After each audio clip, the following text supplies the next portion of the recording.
Salam sejahtera anda bersama saya Reza Zulkafli dan ini Niaga Awal. Kita mulakan dengan perkembangan terkini berkenaan dengan program vaksinasi negara. Jawatan Kuasa Khas Jaminan Akses Bekalan Vaksin COVID-19 melaporkan bahawa separuh daripada keseluruhan populasi Malaysia telah menerima sekurang-kurangnya satu dos vaksin.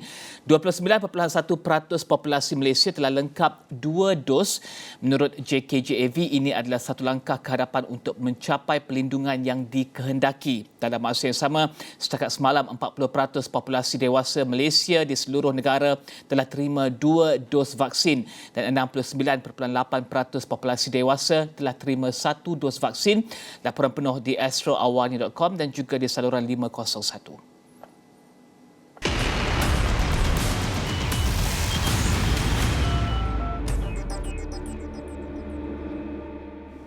Dan seterusnya kita teruskan dengan perkembangan bursa di Amerika Syarikat. Indeks Dow Jones dan S&P 500 ditutup pada paras rekod pada Rabu dengan data menunjukkan peningkatan kadar inflasi di Amerika mungkin telah sampai ke puncak. Dalam masa yang sama, sektor berkaitan pertumbuhan ekonomi raih manfaat susulan kelulusan pelan rangsangan di Senat. Kadar inflasi di Amerika ditunjukkan meningkat 0.5% pada bulan lepas.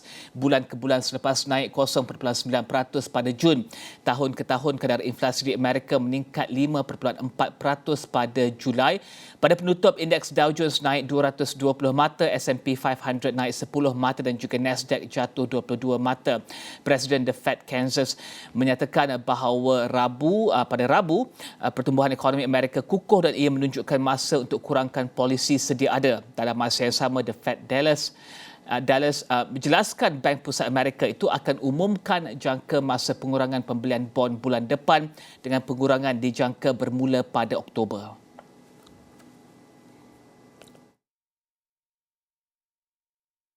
Dan ini perkembangan dalam negara semalam. Jabatan Statistik Umum Indeks Volume Perdagangan Borong dan juga runcit bagi suku kedua tahun 2021 catatkan pertumbuhan kukuh 22%, jauh lebih baik daripada penguncupan 23.4% pada suku yang sama tahun lalu.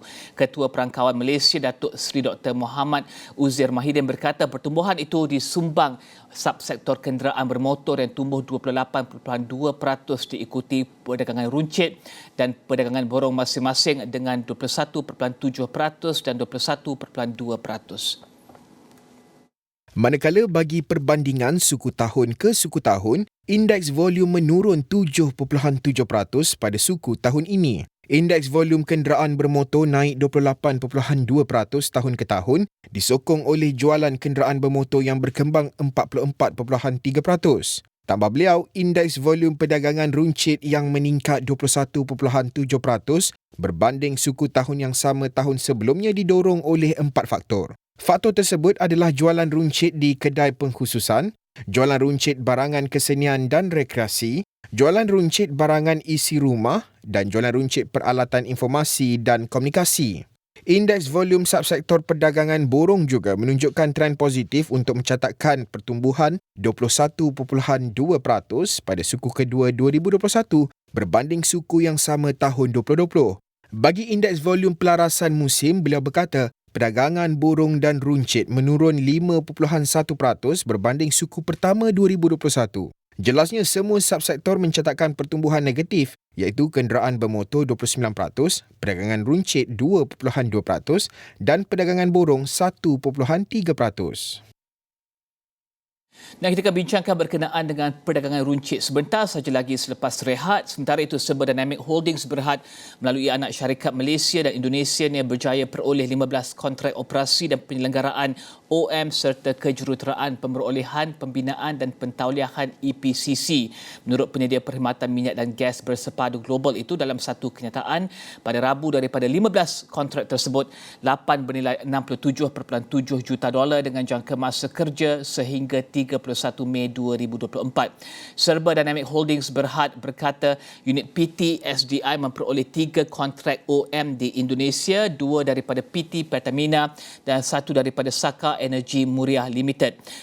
Menerusi Serba Dynamic International Limited, syarikat itu memperoleh satu kontrak EPCC bagi projek kuasa hidro MyAGDI di Kola 57.3 megawatt di wilayah Gandaki, Nepal. Kumpulan itu juga memperoleh beberapa kontrak daripada Gas Malaysia Distribution Sdn Bhd. Pengerusi SDHB Datuk Ilyas Mohamad berkata kontrak ini adalah bukti bahawa perniagaan operasi syarikat berkenaan masih dalam keadaan baik walaupun cabaran yang dihadapinya di bahagian korporat. SDHB berkata kontrak yang diperoleh itu dijangka beri sumbangan positif kepada pendapatan syarikat bagi tahun kewangan berakhir 30 Jun 2022. Dan kita akan berehat seketika, selepas ini kembali dengan Datuk Amir Ali Maidin.